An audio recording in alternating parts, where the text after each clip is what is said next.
This is the 10% Happier Podcast. I'm Dan Harris.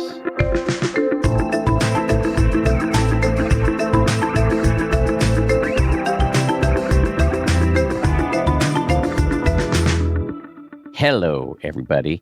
Today we're doing what's called a feed drop. That means we're taking an episode from another podcast and dropping it down our feed. We do this occasionally when there's a show we really like and we think you might like. This is a great way to just kind of let you know, to taste test. The show we're highlighting today is hosted by Michelle Obama, the former First Lady of the United States of America, and it's co-hosted with her big brother, Craig Robinson, and the show is called IMO. Anyway, you know how on this show, our whole goal is to translate complex ideas from modern science and ancient wisdom and turn them into actionable advice that you can put to use in your everyday life. Well, that's quite similar what Michelle and Craig are aiming to do over on IMO. Their goal is to bring you candid, useful perspectives on the everyday questions that shape your life, your relationships, and the world around us. Each week, they're joined by a guest to tackle real questions from real people just like you, and then to serve up practical advice, personal storytelling, and some laughter. In the episode you're about to hear, Anderson Cooper from CNN shares what he has learned about grief. Anderson has done some incredible work publicly on the often very private issue of grief, with which he has, unfortunately, a lot of experience. So what you're about to hear is Craig and Michelle and Anderson talking about how they have managed or frankly avoided the grieving process and how their moms prepared their children to live without them. I hope you enjoy it. Real quick before we dive in, I just want to tell you about the meditation challenge we're running over on my new app, which is called 10% with Dan Harris. The challenge runs from March 23rd through the 27th.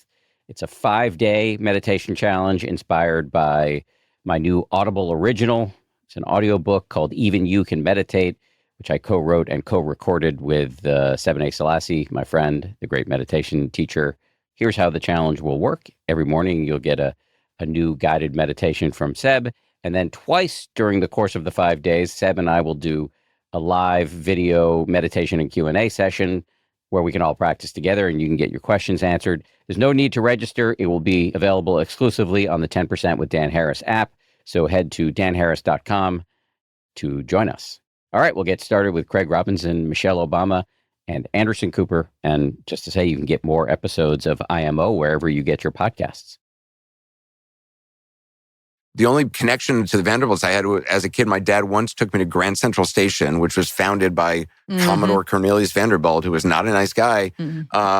And there's a statue of him outside Grand Central Station, which, by the way, he paid for and had made and set up there. No, it wasn't like his workers loved him and he did it. Like it was his. And he made photographs. He had paintings painted of himself and gave them out to all his children. Not that they wanted them either. But I remember my dad taking me to see this statue when I was like 6. And the only thing I took away from it was that grandparents turned into statues when they die, which is very relatable. I know everybody feels this.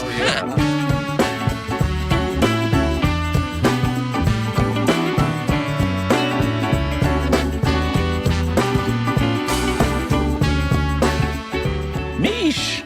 Hi, Craig Robinson. How are you? I'm good. How are you? I'm fine. I'm having such a good time out here in LA. Yeah. So you've got some company with you this trip. So this trip, Aaron, our youngest, our fourth is here, and Kelly Robinson. Kelly! Made a... Yes. Kelly, Go ahead, give it up for her. She Kelly made an left appearance. Milwaukee to be here. Kelly in the house. Kelly's known to the whole staff only by her emails. Yeah, Kelly's emails And my are wardrobe. Infamous. Kelly, I can count. This is what I love about my sister-in-law.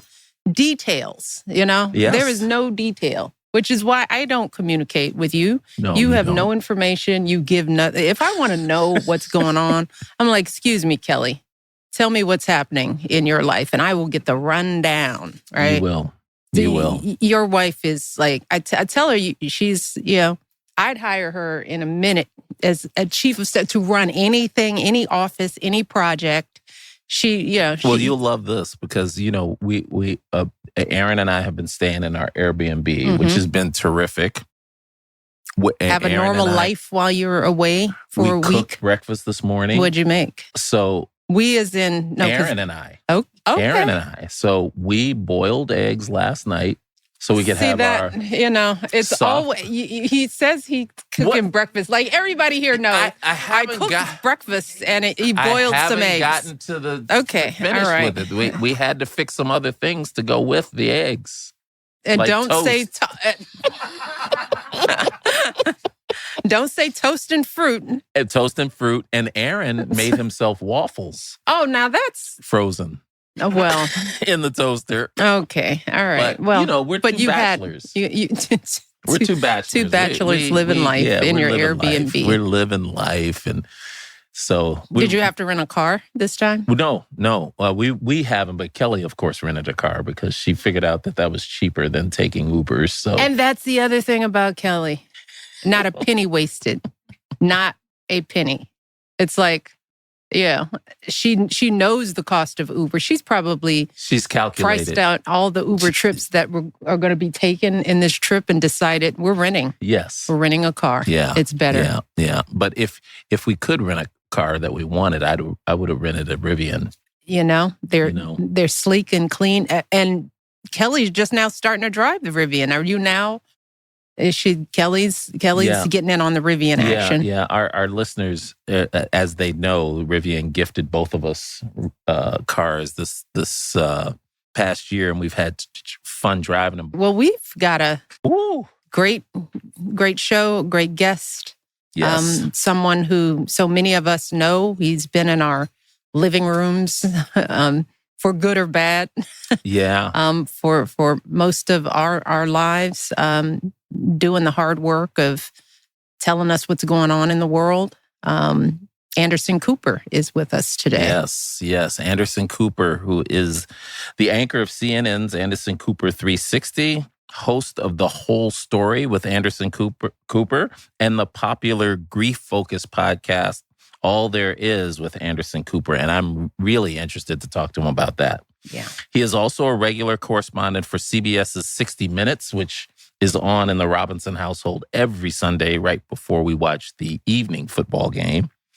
And he's a New York Times bestseller. So without further ado, Anderson, come on out. Anderson Cooper.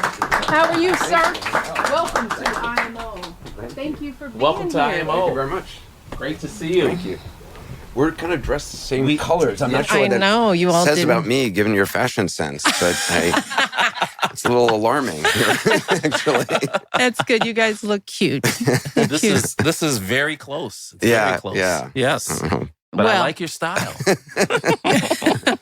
Nobody has ever said that to me. No one said no one ever. Well, it's great to have you. I was just saying, you've spent some time with my husband over the years. Yeah. I actually saw you. I did an interview with your husband in Ghana, and you were there, I think, with your kids at the last door. Yes. That enslaved people would go to before. That was the first term. Yeah. It was incredible. Okay. It was an incredible experience. Powerful experience. Yeah. Oh, it's nice to be here. But it's good to have you you've here. been busy in the meantime. It's been a little busy. Well, let's get right down to it. Why would you do a grief podcast?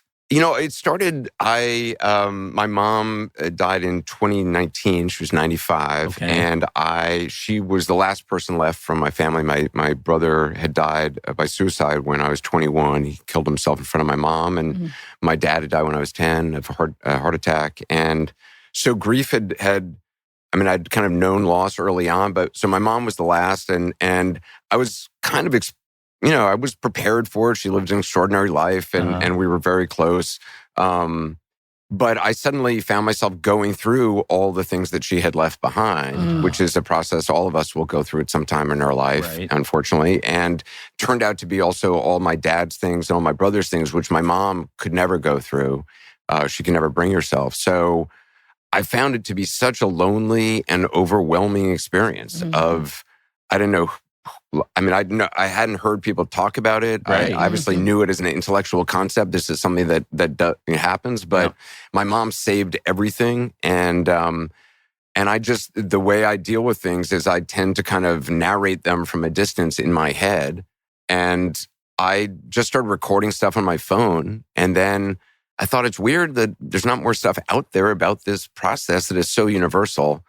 And I'd never actually, I'd only listened to one podcast. I wasn't a big podcast listener. I didn't really know what I was doing, but I just started talking to people because I needed help in figuring out how do you do this? And it's been an extraordinary evolution since then. It's been amazing.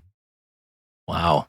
Well, you've had a pretty interesting childhood. I just recently watched a documentary about your family, mother's history. And I did a documentary for HBO about my mom. I mean, that was she was an amazing. She was cool. Yeah, my mom was Gloria Vanderbilt, and she was kind of, in some ways, larger than life. But she lived this extraordinary life of very early loss and this kind of crazy childhood she had, and never really feeling. She felt like a changeling most of her life, So I was very glad that I was able to put together this documentary for HBO called "Nothing Left Unsaid," and for me, it was really important that I felt like with my brother and my dad, there was so much left unsaid because I was so young when they died. And when my mom reached the age of 91, she wrote me this really funny text about being 91 and yet feeling like 17. And it just kind of clicked in my head of like, I want to engage with her in a real conversation for the next year of her life.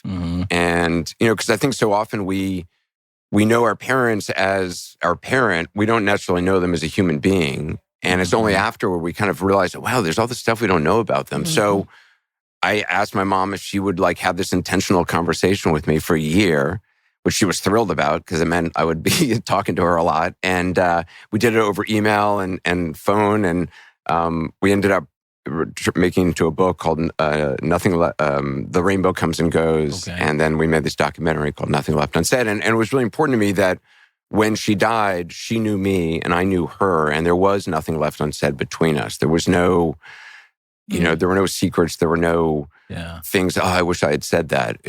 We had said it all. And it was extraordinary. And what was the thing that you found out about your mom as a human being that surprised you the most? I had known, as a kid, I was very concerned about stability. And my mom was an amazing person, but she was not very parental. And my dad had died, and I very much wanted to know what was happening. And I used to read my mom's journal. I used to monitor her phone calls when I was a kid. Like, I wanted to know what was coming down the pike. And I started working when I was 12 to earn money because I was very concerned about, like, my mom's on shaky financial footing. And even though the world probably thought she was super rich, but she, spent a lot of money and had no sense of money. And I knew this from a little kid. And I remember I was actually walking up the stairs one day and my mom was on the phone and she was talking to somebody on the phone. She said, well, I'll always be able to make money. And I stopped and I was like, this ship is going down. If she thinks she's always going to be able to do this, like. And how old were you when you heard that? I was like 12. So you knew? Yeah, I knew. I knew early on. Yeah. Were you the oldest? No, I was the youngest. My brother was 2 years older, but he wasn't as focused on this as much as I was. I was really determined, and I started. It was ridiculous. I started working as a child model at 12 to to help the family. Well, not that they, I was saving the money because I was like, I'm building a life raft here. But she was remarkable. And I was always very sympathetic to my mom because she really didn't have parents of her own. She was her dad died when she was an infant. She was raised in hotels in Europe by her mom who just wanted to party. She was the subject of a vicious custody battle when she was 10 years old. It was called the Trial of the Century in the Depression. And, I kind of saw a sadness behind my mom's eyes her whole life. And I didn't understand what the sadness was from, but I was sympathetic to her. And so even if she wasn't the most kind of mom. She was I viewed her as from the time I was little, I viewed her as like a space alien whose rocket ship had failed and landed here on Earth by accident. And it was my job to help her rent an apartment and learn how to breathe oxygen. Yeah. Basically. That's a level of worry that most young people. Yeah, but look who's talking. I knew you were going to bring that up. Were you worried? I listen to you and I think about him. Really? And he's the oldest. I think you called it catastrophic. Yeah, I was a catastrophist. He was a catastrophist at that age in the same way that you were. Huh. Really thinking, okay, all the worst possible scenarios. Yeah, totally. And I think he felt like the one that had to know it all. Right. He was going to be you. That's interesting. Like if things fell apart, if our dad could never function, then Craig was the one who was going to make sure. It's interesting because the title of this book my mom and I wrote together, which ended up being basically our correspondence over the course of the year, was The Rainbow Comes and Goes, which is from a Wordsworth poem. And it was a poem my mom liked. And for her, it meant, well, the rainbow comes and goes. It's always going to come back. And so bright days are just ahead. They're just around the corner. The phone can ring and your whole life can change. And for me, the title was like, the rainbow comes and it goes. Right. And it's gone. The phone can ring and your whole friggin' life can change. Like I saw it from a negative lens. And she saw it. She could not. It was such an interesting kind of and you're just different way of realistic. saying stuff. Yes, you're just trying to be realistic. Just cover all the bases in case something happens. It's a fine line between realistic and pessimistic. I think. That's right. But I think you two fell on the pessimistic side. Somewhere in the istic family. But do you think that your mom, did she know that you were kind of the backup child? She did. Yeah, she did. She knew.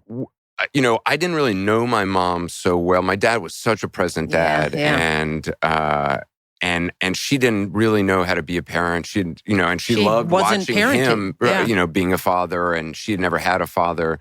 And so when my dad died, it was suddenly like, who is this person I'm with? Like, I got to get to know her. And I had a nanny who was my mom, and my mom hated her, and because of that. And but my mom knew, she could feel how attentive, and I mean, I was there. I was always the one she would sort of call, and it's funny. She would call, and I would steal myself. Like, okay, who is she killed now, and whose body do I got to bury? Oh no! And I would she'd be like, I'd really like you to come over, and finally I'd go over and. One time, 9 out of 10 times, it was because she had redecorated something and wanted to show me. One time, I started going out with the guy who's now the co-parent of my child, and we'd moved into a place together, and she'd seen the place, and then she called me. She was like, honey, there's something I'd like to talk about. And she's like, dropped this a couple days in a row. And I finally went over. I was like, okay, what is it? And she's like, when you love somebody, you sometimes do things you wouldn't ordinarily do. You're I was like, what are you talking about, Mom? He's dead in the basement. No, and she was like, I'm talking about the taxidermy. And there was a taxidermy, this guy had some taxidermy. And she was like, it's just too much, the taxidermy. I was like, this is what I've been worrying all week about what you've dragged me here to confront me about. Anyway, I mean, she wasn't wrong, but... Well, with your father being, the way you describe your father, I mean, he sounded like a wonderful man. Yeah. He was your stability. Yeah, he was your truth. He was your, he made everything seem right for a child. And this is what we also don't realize. I mean, that's all children want is stability. They don't need money. Yeah. They need certainty. It's like, I got a schedule. I know when I'm going to eat. I know when my dad leaves and comes back that he does what he says. I need to go to sleep on time. All those things make for security. And your dad provided that to you for 10 years, and then he was gone relatively suddenly. Very quick. I mean, very quick. And it's interesting because I used to think growing up, like, 10 years. I mean, I was so young, but one of the things I came to realize, among many things, is just, 10 years was enough. I mean, I wanted more. I wish I'd had more. But in 10 years, he was able to give me that sense of this is what security feels like, and this is what love feels like. And that's, again, I wish I had more, but it's been extraordinary. To suddenly realize, oh, you know what? Like, it was enough. Yeah. And that's if it's done right. Yeah. Right? Because there are a lot of kids who have 10 years of parenting from somebody and it's not enough. Yeah. Right. And it's funny that you mentioned that, because one of the reasons why I think I talk about death and mortality probably more with my kids, and our mom always said this. I mean, it was funny as we were talking about, just briefing and prepping for you coming on. we realized we had different memories of how our parents talked about death. And I was like, Mom talked about it all the time. And you felt like she didn't talk about it at all. She didn't talk about it in the way that she's talking about it. She would always prepare us for her death. Like, she's been dropping dead for 20 years, right? Like, well, when I drop dead, you're going to have to do this, this, and this. And I think she looked at the two of us and tried to give each of us what we needed at the time, because she did not talk to me about death. But a lot. But she apparently talked to me a lot about it. Maybe me as a daughter, or as a mother. I think she wanted me to know throughout my life. She wanted to hand us our lives early. Like, you're responsible. You did this for yourself. My mom would always say, and she would say this publicly, I didn't have anything to do with raising Michelle and Craig. They always knew this. But I think she told herself that because there's some security in knowing that when you are gone as a parent, that your children are going to be okay. And I didn't understand that until I had kids. And I realized that's the scariest thing, is not just losing them or something happening to them. It's something happening to me. And my kids are going to go through life not feeling like they have what they need to get through. And I think my mom was constantly telling me, you're fine. You have common sense. You're already making decisions as a child. I think she was trying to tell me what you came to realize, that if you know your parents' values in their core, you've seen them, you've experienced them, if there's a loss, you're going to be okay. Yeah. My dad wrote a book about 2 years before he died called Families, and it was a memoir about, he grew up kind of poor in Mississippi on a farm during the Depression, and it was about the life of families then, and the family that he was born into, and the family that he created with my mom and my brother and me.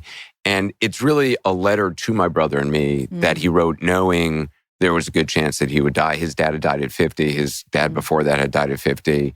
I've gone through my whole life thinking I would die at 50. I'm 58 now. And I realized I had this crazy idea, which a lot of people have if you lose a parent early on, that you're going to die at the age their parent died. Thankfully, there's advances in medicine. Yeah. But it's such a blessing to have this book, because it's the family history, and it's all these names of people and stories that never get told in history books, of people who were, poor farmers who gathered for family reunions, and their stories don't get written up in the history books very often. But, I know about my great uncle Raspberry, who, cried so much that people thought his bladder was just located too close to his eyeball.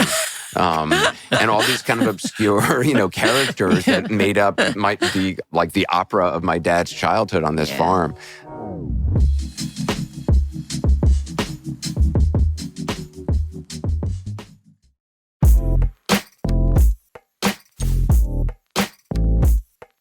It's amazing to hear his voice. And actually, I just about maybe 2 months ago got an email from somebody from Mississippi Public TV. And I got a radio interview my dad did about 10 years ago. That was the first time I heard his voice, because I have no recordings of him or anything. I had no moving images of him. And a lady from Mississippi Public Radio, an archivist, found an old TV interview my dad gave promoting this book. And she sent it to me. And for 20 minutes, I watched my dad sit there talking, moving. It was the first time I'd seen him moving. It was just incredible. What did that feel like? Yeah. It was interesting. I mean, it brought back, it's so interesting to me, the cycles of history that repeat in families that we don't even know about. So my son is named Wyatt because my dad was named Wyatt. But I've recently just randomly started calling my son Buddy, which I've never called anybody Buddy in my whole life. I'm not like, hey, buddy, thanks very much. No, I'm not really. And I've been going through these things still, and I found all these letters that my dad's brothers and sisters sent to him. They're all addressed to Buddy. And it turns out that was his name. That's how he was known back then. I mean, he wasn't Wyatt Cooper. He was Buddy Cooper. And you had never heard anyone call him Buddy? I hadn't ever heard anybody call him Buddy. And I mean, maybe somebody as a kid said this to me, but I had no memory of it. Right. And then watching this TV thing, my dad, I've got a place in the country, and there's a little stream on it. And I've been really liking, my son and I like to clear all the leaves from the stream and like get the stream moving. Yeah, that's a unique thing. Yeah, yes, I mean, you know, and you know, it's very satisfying. You're out in nature and it's fun, and there's snakes jump out and stuff. Oh yeah, that sounds like a blast. But my dad is on this TV show talking, and he suddenly says that he's like, well, I go with my sons into Central Park, and only we know about this little stream, and we spend a lot of time clearing the leaves from the stream. Yeah. And I was just like, oh, and then the memory came back to me of like, oh my God, I remember doing this with my dad. And the fact that I am doing these things with my son without even realizing it, I just find kind of extraordinary. Yeah. So do you have any recollections of when your dad was alive? I do, yeah, but they're not, you know, they're more like the memory of the softness of his stomach when I would lie on the floor with him watching television and my head was on his stomach. Or he was a writer, so I remember the sound of typewriter keys, you know, late at night. Things like that. But there's a lot, they're very fragmentary. It's not, and it's been so hard for me it's only now that I've sort of started to remember more. Like I ran from, you know, at 10 years old, I was so terrified by his death and just shocked and angry and filled with rage. And I just buried it. I just stuffed it all down. And when my brother died 10 years later, I stuffed that down too. And I propelled me into the world. And in some ways, it was a very effective strategy for a kid to, you know, to have rocket fuel of rage and anger and heartbreak. But what I've learned in doing this Grieve podcast and in actually going through the things is I came to the realization about 2 years ago or about a year ago, that I'd never grieved. Yeah. And I had this realization when I'd stopped doing the podcast. I was like, this is too overwhelming. I can't do this. I listened to a lot of these voicemails. And finally, one day I was like, oh, I'll start it. You know, maybe I'll just go back down the basement and start again. After a couple of months, I opened up a box and I just randomly selected this box, and there was like 100 of them in the basement. And it turned out to be a box of my dad's papers and a bunch of files, moldy and mildewed. I opened the first one up and there was an essay inside he'd written. I looked at it, put my glasses on, looked at the title, and it was called The Importance of Grieving. And in it, he wrote about, and he quoted some child psychologists about what happens to kids who don't grieve and how they go through their life, or can go through their life with sort of this melancholy they can never quite put their finger on. And I realized like, oh my God, that's me. That is what I've done my entire life. And that was for me the beginning of, okay, how do I, you know, turn to that little child who's still buried deep inside me and who's the framework through which I see everything. And how do I, you know, start to grieve? And so that's wow. Yeah, that's why I keep doing this podcast. That's the answer to the very first question. Right, yes. Right. It's a long answer, but No, but I mean, I'm just picturing 10-year-old you. Yeah. I mean, my heart breaks. So after having done this for a while and then turning it off and back on again, have you learned a strategy that is helpful for people to grieve, or is it individualized? Because I got to tell you, I felt like we grieve. When our dad died, my mom was the type where, okay, like Mish was saying, get up, get going. Feel sorry today, maybe tomorrow, maybe a third day, but then after that, just get on up. Whether you're finished grieving or not, get up, go to work, go do your thing. Is there a right, wrong? Is there a way to grieve? I certainly, you know, in the world, I certainly am no expert, and you know, I ran from it, I buried it, but it doesn't go away, and it has stopped me from being able to, you know, I am wary all the time, which helps in my job at times, especially going to war zones and stuff, which is how I started my career. But it keeps me distant from people. It keeps me, everything is a threat. Everything is seen through the lens of this 10-year-old boy who's still there. And why would you want to get close to somebody who could leave you? Well, die or, exactly. For me, the voice in my head is this voice that I developed to protect that little kid long ago. And it is telling me, all the signals it sends me are, hey, don't trust this person. You got to be wary about this. I'm not sure. But this, I read rooms like nobody's business. Any room I walk to, I clock everybody, even if I'm not looking at them, even it seems like I'm unaware. And it's exhausting and it's not healthy. And so I've been trying to figure out as an adult is how do you start to let go? Yeah, and also give room or space for grief. And like you can hold it softly. And I don't want there to be a sadness behind my eyes like my mom had and that I saw. And so I'm highly motivated. And it's an incredible thing that there is, it will still be painful, but that the wound is the root to the gift. It's only by allowing yourself to feel the sadness that you actually feel the joy and you feel them again. That my dad is alive inside me. I can feel even the little boy I was, and I talk to them. And our current culture is not helpful. I think it's strange that society has set up that we no longer talk about grief. I mean, it wasn't always this way. When my dad grew up in this, small town in Mississippi, everybody went to funerals every weekend. Like grief was it was something spoken about. People wore black. Even if you didn't know the person, you went to the funeral. You brought, food. And my grandmother played piano at funerals, and my dad would go, and his job was like to hold babies at funerals. And there was there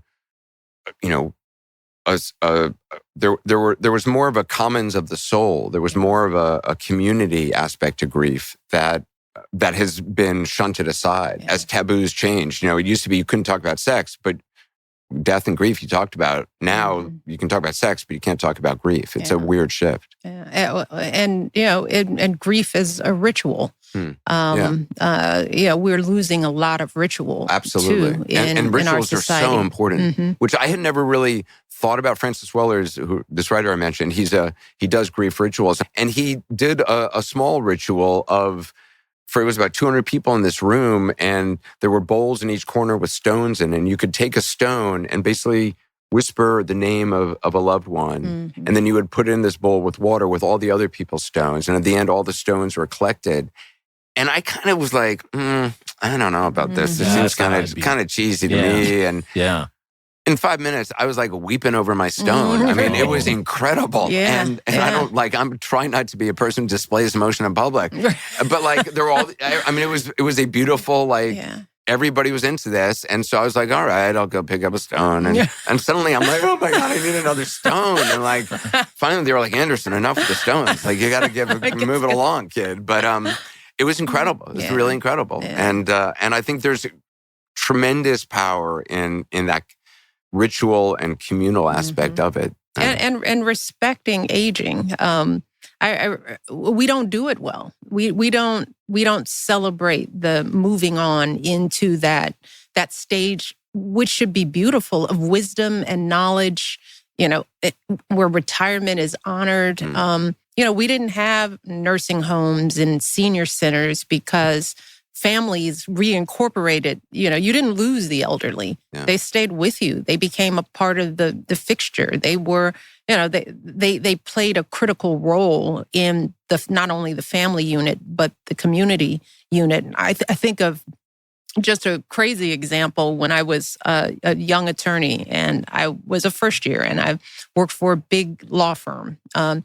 They had like 30 floors in a building downtown. One day I got an assignment from a partner to take a memo over to one of the retired partners who still had an office. And I didn't even know this part of the firm existed. It was almost like this, this shadow system of law, of firms. And they had everything that the regular office had, but it was older. It wasn't remodeled. There was an older receptionist. It was a quiet floor. And the offices were still set up. There were corner offices, and I went and I found the person. I gave the thing, but I left there feeling really creepy because I thought, okay, this is the floor where old partners come to die. It made me think about how, and I continue to think about how we treat people and why people don't want to move on. And I think my husband said this recently. I mean, one of the problems with society today is that nobody wants to move on from leadership. People hang on too long and they hang on beyond their usefulness or even their practicality. I mean, as we get older, we think a different way. Leaders are supposed to move on to make room for the next generation that has new ideas, new energy. But because there's no place for our senior leaders to go with honor and dignity, I think people hold on too long. And I think we suffer as a society, as a nation, as a world, because we haven't figured out how to honor our elders, to give them a space to leave gracefully, to really give them a place of honor so that they feel ready and anxious to go there. Now, it doesn't feel like the end of the road. It's the beginning of something new.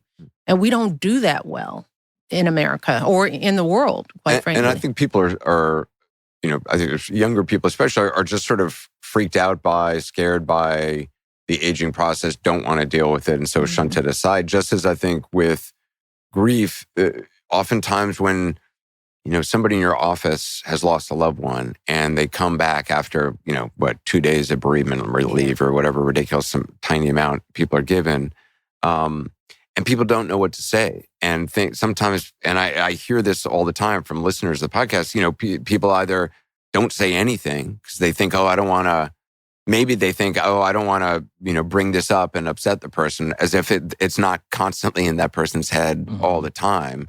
I think about my dad and my brother and everybody I've lost all the time. It's always there. It's not like somebody's going to upset me by bringing it up. But also people don't know what to say. And sometimes when people do start to say things, it seems like people are kind of probing to see how bad they should feel. Like, well, how old was the person? And were they sick for a long time? And were you close? And the kind of a checklist of like, okay, well, you weren't really close and they were old, so it was kind of expected. I'll never ask you about this again. Right, I don't have to worry about it. And it makes me feel better now. I was like, okay, not too close. Oh, grandmother. Oh, okay, fine.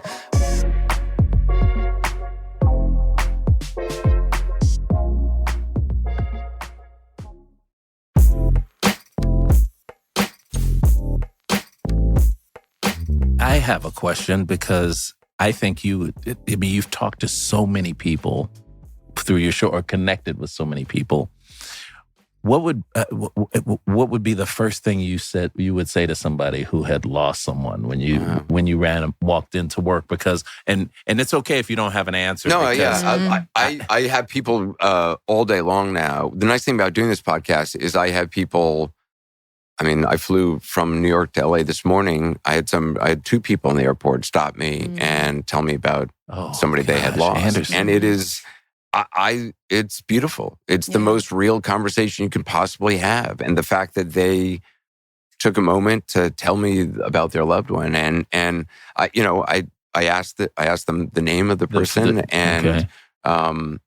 Sometimes it really depends on the situation. I mean, look, sometimes someone doesn't really want to talk about it and they just want to let you know that they have had this loss.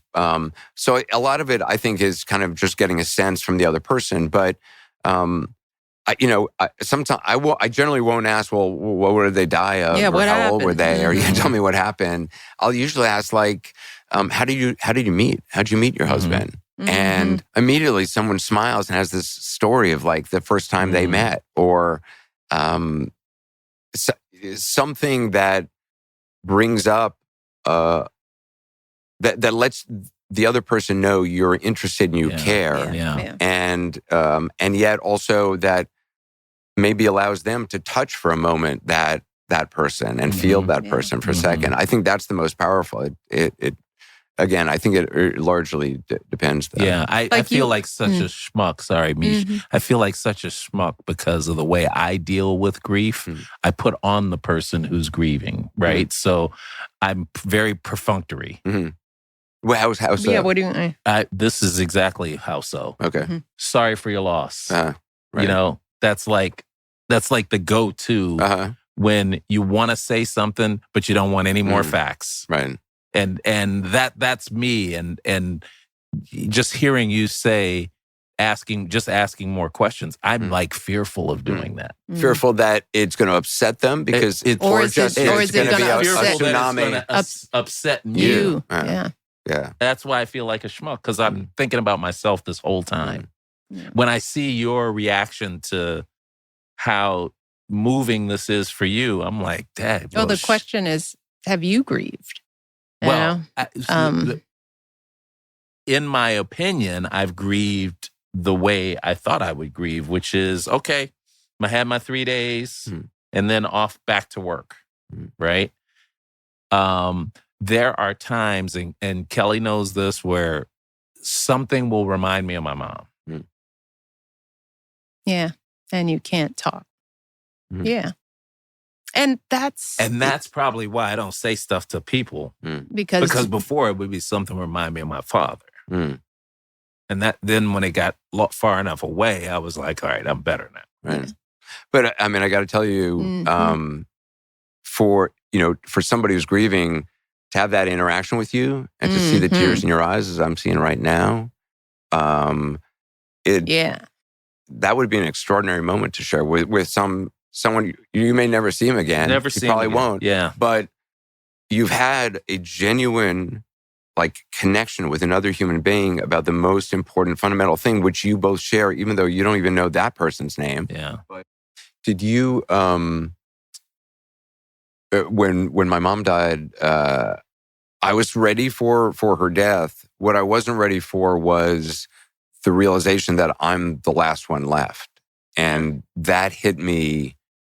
I mean, my mom had been talking about dying her entire life. And usually in the vein of well, I'll never be a burden. And you can always find 50 Seconal. I was like, can you? I don't why are you saying that to a 14-year-old? That's kind of freaking me out. Do I need to call authorities or something? But after a while, I tuned it out because it was just, people say stuff. You have no idea when the end of your life comes. My mom was holding on for as long as she could. But that feeling of, oh, wow, I'm the last one left who knows all just the little tiny memories that seemed important when I was a child, or the little sounds in my house, and all of that just kind of, and I think that's why going through the stuff has been so hard for me, because everything is infused with memory and meaning, even if it's, 100 Christmas cards that my mom received in 1973. I go through each one because some of them are for some pretty interesting people. I was like, oh, I didn't know Charlie Chaplin sent Christmas cards. But some of them are just, some random person, and those I'll throw out. But it's very hard to kind of, I find it very hard to kind of let go of these things that because I feel like it's letting go of a piece of them, basically. I think I'm just the opposite. Really? Yeah. And it may be protective, right? I am not, I'm notoriously not a saver. Okay. I mean, and even with mom, right? Our mom, she lived with us in the White House, but she kept our childhood home. And when she left the White House, we didn't want her to go back to a home because we just thought for security reasons, right? So we got her a condo downtown Chicago with doormen and everything. But the house was still there. It was sort of like an albatross for her, right? Because you still had to check the furnace and, mow the lawn and all of that sort of stuff. But I used to push her to go through the basement and get rid of stuff, right? Because she had my law library books. I was like, Mom, they don't even have, law books don't last. The law changes, they are obsolete. Don't save them, And so she finally did. It may have been. Kelly and I. Kelly, I'm sure Kelly did. Kelly actually. My sister-in-law did. We finally, she was like, okay, I'll get rid of this stuff. But I didn't feel.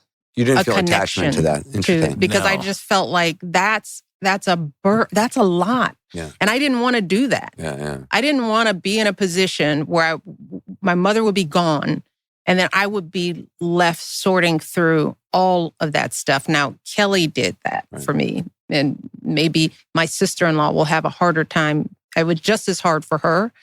And thank God she did it.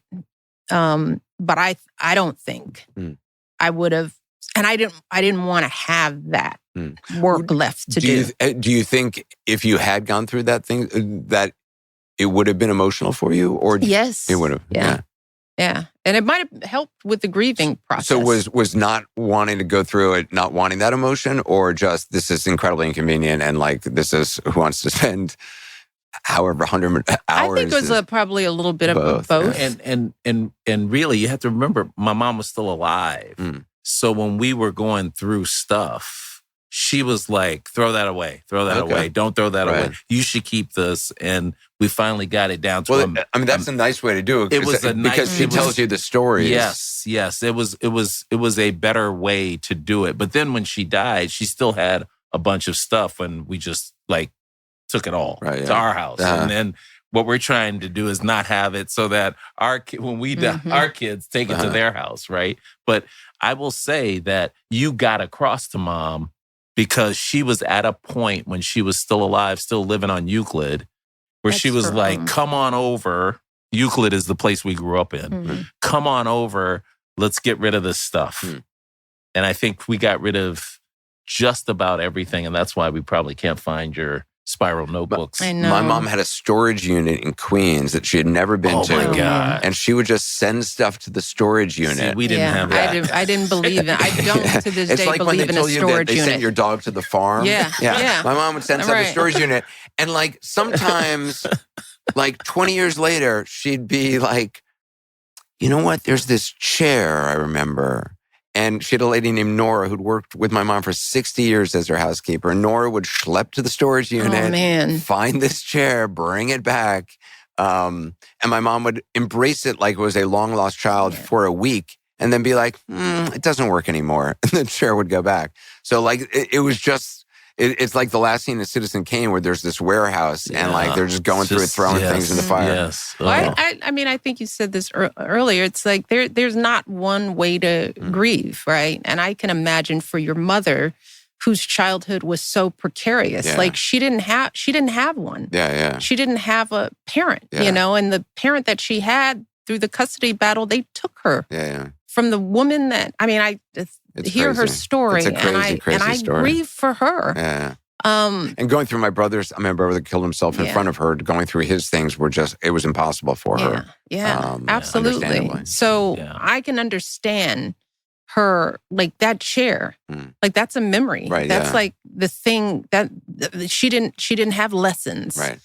It was funny actually. Once, like, I don't know, the last couple of years of her life, she called me up one day breathless. She was like, I found this screen on First Dibs that was made out of some Chinese wallpaper that was once in a dining room my mom had in a house we had when I was a kid. She found it where? On First Dibs. Somebody, I guess when she sold the house, somebody took this Chinese wallpaper down, sold it to some store, and they made screens out of it. So my mom just randomly found these screens, and she was like, oh my God, that's the wallpaper. So my mom was like, you have to get it. I was like, I have to get it? I was like, okay.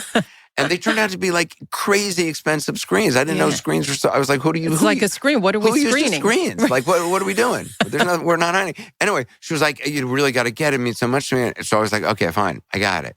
And I mean, we're talking like, it was like $50,000. I mean, this was like, I did extra, like I took on a couple of speaking gigs to get these screens. Friggin' screens. And she embraces them like, this was going to solve her life, the problems in her life. She brings them, gets them in her room. A week later, she calls me up. She was like, I've had to redecorate the dining room around the screens, which means now I'm redecorating the dining room around the screens. And then 2 weeks go, 4 weeks go by, and she's like, do you have any room for these screens? They're just, I thought it was the answer, but they just doesn't work. So. And I've come to believe that things aren't the thing. Yeah, they're not. Right. No they way. never, No but way. as my mom would acknowledge, like, the things she would redecorate constantly, but it never quite got at what the issue really was. Right. And it cost a lot of money along the way. Yeah. So I'm I'm trying to practice. I try to practice that as maybe part of my grieving process. That it's not stuff. I don't want it as a memory of me. I don't want my kids to feel that, keeping this thing that I just got forever and lugging it around with them for the rest of their life is a way to stay connected to me, or to stay connected to my mother or my father. It's, for me, stories matter, right? That it goes back to story. Yeah. I'd rather sit and talk about all the times, remember the time. And do we remember and pass those stories on to our kids as a better way of honoring our elders, our ancestors, than with a storage room full of their stuff. Yeah, I don't recommend that. Yeah. So, Anderson, and I know... Which, by the way, is one of the reasons I'm so motivated to go all through this stuff, because I don't want to leave from my kids. That's this room full of stuff. They're like, who are these people? It's like, and it's these screens. Right. I know, right? What am I supposed to do with screens? That was just what I wanted to talk about. How does this work now that you know and you've gone through this? How does this inform your parenting? And how are you preparing yourself to sort of convey the right message to your boys? To me, I mean, like telling the story of my parents and their parents to my kids is really important. Like I want my kids to know that I didn't pay any attention to my mom's family, her family history growing up, like the Vanderbilts. I consciously wanted nothing to do with them. In my 12-year-old, lizard brain, looked at like the poor Coopers, farmers, as the family you wanted, the messed up Vanderbilts. And I was like, I'm a going Cooper. with these. I'm glad I don't have this name. It's like, I want to connect with Uncle Raspberry. Right, exactly. Like, so I'm that. I'm a Cooper. Yeah. I'm not a Vanderbilt. And it wasn't like there was a pot of gold waiting for me in like the Vanderbilt archives. They spent all that money very quickly. The Vanderbilts did, but once I had kids of my own, suddenly I was like, I know nothing about the Vanderbilts. Yeah. I can tell you about the Coopers. And so I actually ended up writing a book about them, mainly because I wanted to study them and understand who they were so I could figure out what to tell them, like explain to my kids, like this weird lineage they have. Like my dad, the only connection to the Vanderbilts I had as a kid, my dad once took me to Grand Central Station, which was founded by Commodore Cornelius Vanderbilt, who was not a nice guy. And there's a statue of him outside Grand Central Station, which, by the way, he paid for and had made and set up there. No, it wasn't like his workers loved him. He did it. Like it was his.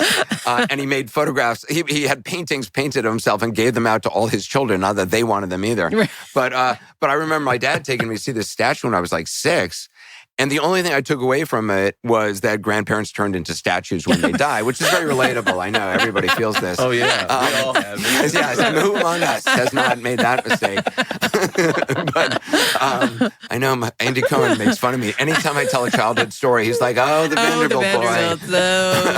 Your team, Truman. But I wanted to like have a narrative to tell my kids about like this weird family that they came from who achieved remarkable things, but also, this guy who wasn't nice to any of the women in the family. And he sent his wife to a mental hospital because he wanted to have an affair with the babysitter. And, so I do think, for me, learning the history has been fascinating, but it's not something I ever paid any attention to. I just thought no good can come of believing you're part of this thing that doesn't exist. Well, I'm picturing. Go ahead. I'm picturing the statue, you in front of the statue, thinking that's where grandparents go. Yes, yeah. Of course, then like a month later, I went to the Museum of Natural History with my, it was my first grade class. Miss Kritz was the teacher, but we went to the Museum of Natural History in my class, and they're outside, and there's now that now infamous statue of Teddy Roosevelt on a horse with two indigenous people. And the teacher was like, does anyone know who this is? And I raised my hand. I was like, I think it's my grandfather. Which, again, relatable. It's just like, he's and then there. they beat me up. And But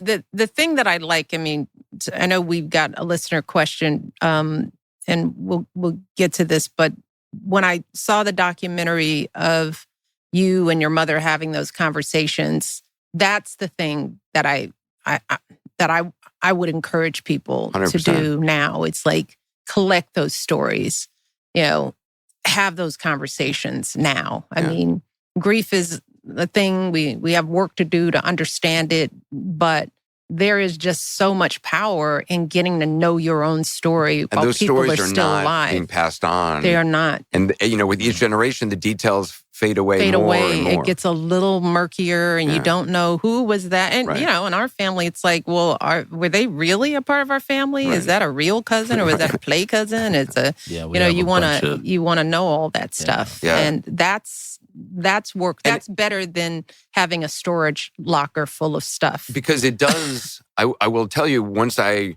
read about the Vanderbilts and wrote a book about them, it made me feel more connected to America in a way. It made me feel more connected to New York City, like this city that they were in hundreds of years ago. And I became fascinated with, the hidden history of New York. And, there's the Starbucks near my house that was the site of the Astor riots when there were competing groups in New York are rioting over two competing opera houses in Lower Manhattan, which makes no sense. But now that's on, what's the show? Gilded Age. Oh, is that on the Gilded Age? That's the Gilded I've stopped. Age. Well, I know. My God, that's you. That's your family. Yeah. No, that is literally my family. Yeah. We a lot saw of the plot lines. We saw there was the opera riots. Okay, well, there you go. Got to watch the Gilded Age. Yes, We'll talk about it. I don't need I've never seen it. I don't blame you. I've never seen it.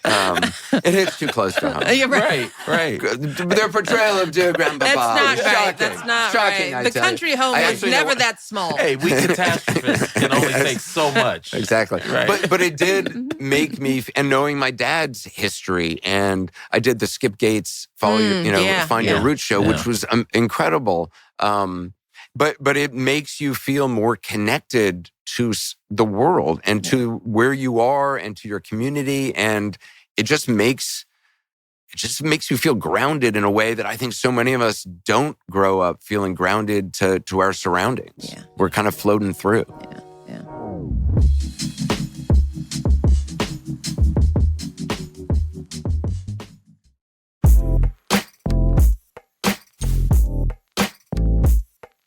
Well, we have a listener question that we always try and pay it forward here at IMO. And this question is from Nancy in Salt Lake City. Hi, Craig and Michelle. This is Nancy. I would love to hear you both talk a little about dealing with the loss of your mom, which I'm sure is going to be a hard question. I recently lost my dad in 2022, my mom in 2023, which obviously still makes me emotional. That was a hard 13 months, and obviously the time since has been hard too. As an only child, it really has been very difficult to process because I don't have anybody to process with a lot of the time. I'd love to hear how you guys have processed the grief, helped each other, and moved on after losing your dad when you were younger and your mom more recently. Thank you. That's one of the few questions that is aimed right square at our forehead. So you want to go first? Yeah, I think I'm still processing. I don't think that there's you process it and that's that.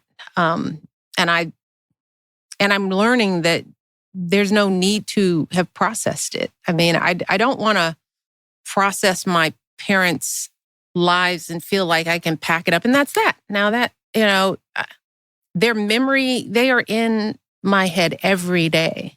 The way I lead my life, how I show up in the world, the words that come out of my mouth, the impact that I'm trying to have, it's all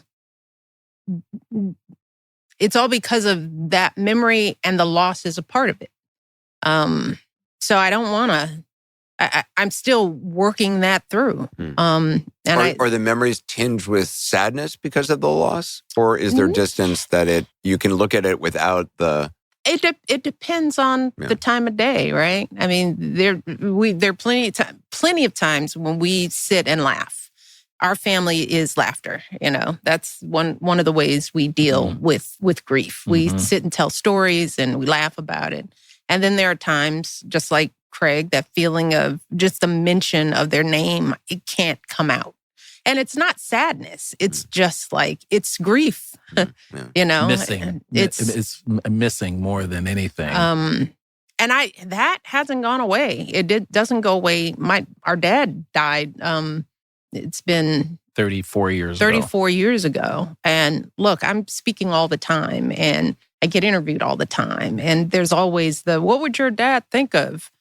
You know, I don't care how many times I get that question, just answering it chokes me up because of joy, but it's also longing of what he missed and didn't get a chance to see. And, you know, that's all. I don't think that's ever going to go away. But I don't know that it needs to. Yeah. I just think it's a part of me now. Like life. His life is a part of me. His death Do you is feel a your part dad? of me. Yeah. I feel him in different ways. I mean, time matters, right? I mean, in terms of the day-to-day pain, loss, grief, that's one of those things where I believe time heals all wounds. It just, you know, after a while, the cut becomes, you know, skin healed, and then it's scab, and then it's scar. But the scar is always there. And the loss of my parents are scars on me, and they will be there forever. But that's a part of life. There can be no other way. So I think hearing you say that you just have to develop a relationship with grief.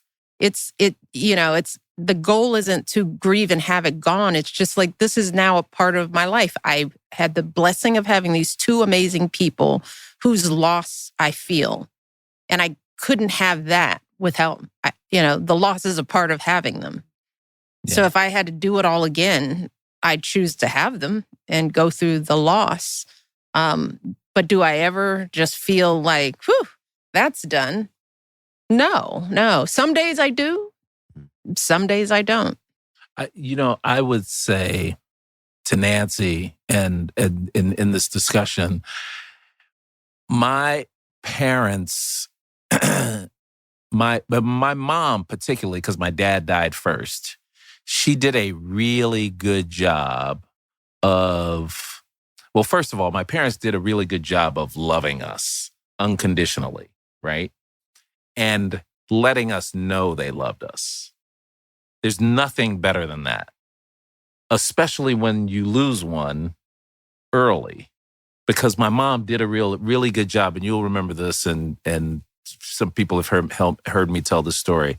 My mom said to us, or she said to me, I don't know if she said it to us when we were fighting when my dad passed away. Of course, we had one fight. That was like we had one fight, but it was like the only fight we had in our lives. Was when my dad died. And that was grief. And that was grief at the time. But you'll love this. My mom said to us, your dad loved you, and you knew how much he loved you.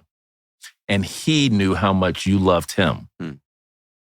So you don't have to be upset about not knowing you guys loved each other, because he told me all the time.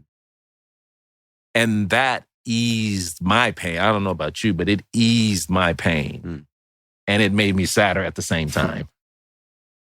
And as my mom was getting older, we would talk about that. And that was her way of saying that she loved us. And don't worry, when I die, I know you love me. That's a gift that parents can give their kids when they're alive. Yeah. To help the grieving process. Mm-hmm. I mean, it was, and when I get choked up, it's only because I miss her. I don't think I missed out on anything, and would love to have her back. But to Misha's point, maybe I am. Maybe you just grieve until the end of time. I don't know. Because I felt like I had got over my father's death. I had gotten over my father's death until my mom died. And then I re-grieved for him. while I was grieving for my mom. But even the thought of I got over my father's death, why? Why would that be? Why is that a mission? Well, it's only semantics. It's more a rhetorical question. It's not even a question for you. But it's only semantics in my case. Yeah, but I think that's what people are trying to get to. They're like, when do I get over this? Yeah. How do I get over this? And we have learned today that maybe you never get over it, and maybe you don't need to get over it. Maybe it's a relationship, like you said. It's a relationship now for the rest of your life. Well, I think that word process is, I'm not big on jargon, and I think that word process is very overused, because to me, it's like a word everybody uses. I don't really know what it means to process grief, like a cured meat or something. I'm not exactly sure what it is. I mean, I understand the therapeutic nature of it, and, feeling things and there are steps and all that.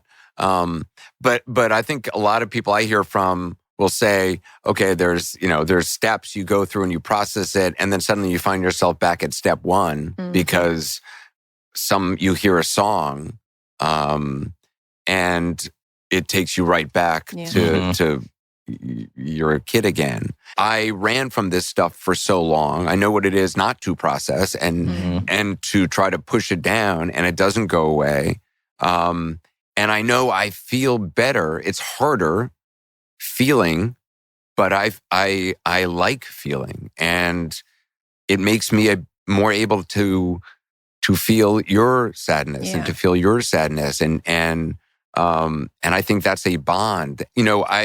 I've received the benefit of feeling my dad again, and that's an incredible thing. I would always hear people talk about, I feel them in my heart, and to me, it always felt like a Hallmark card. But to suddenly feel my dad inside is beautiful. I don't feel it as much with my brother, because I think we both went to our individual corners when my dad died. We never talked about it, and I think his death was so violent and sudden and shocking to me that I feel like I sometimes feel like I don't even know who he was. Yeah. And that's a terrible feeling. And I'm hoping that will change. But it's to feel these people alive inside me is incredible. And it's such a blessing. Yeah. And you can only get that if you process or whatever word you want to use. I want us all to just kind of hold space for it, to say, this is going to have an impact on me, or it has had an impact on me. And maybe by doing that, we can think about when something triggers us, when we're having a bad day, don't brush off, I wonder what's going on. How about immediately going to, what am I grieving? And maybe be easier on yourself first about it, or get help, or reach out, or talk about it. So I would say to our listener, to Nancy, talk. Don't sit alone in it. Reach out, have conversations, find somebody to unburden yourself with the feelings. And that, you gotta do that. Don't sit alone. If she's thinking about it, then I'd say don't spend a whole lot of time just thinking about it. Do it. Find a place, find a person. Yeah, I mean, the power of, grief support groups, sometimes it's hard to find in communities, but they're often available, and that could be an extraordinary thing, to be in a place where you don't have to explain yourself to, people who are in that room, because they just know inherently. I was talking to a woman, Mary, whose son died of glioblastoma, and I talked to her every couple of weeks. We just talk on the phone late at night, and I never met her, but that's one of the things. She just started going to a support group, and she says, I finally feel I can relax there. I can, because I don't need to kind of explain, or am I going crazy? I can just be. Yeah. And I would say, Nancy, whatever you're feeling, remember that probably everybody around you that you interact is trying to figure this out. That's for sure. And maybe it feels less lonely if we all see us as people in this process together, and it all hurts. And whether you had a great relationship with the person or whatever their age or how it happened, it's a thing that happens. And if we could just be more gentle with other people in the way we would want to be gentle to our 10-year-old selves, that process of offering gentleness is helpful. I mean, I see that in you, the process of taking in other people's, leaving space for other people's empathy, this whole program, this project of yours is healing you. Yeah, no, without a doubt. And you would think, my God, that's a lot. Like we started out, why are you doing this?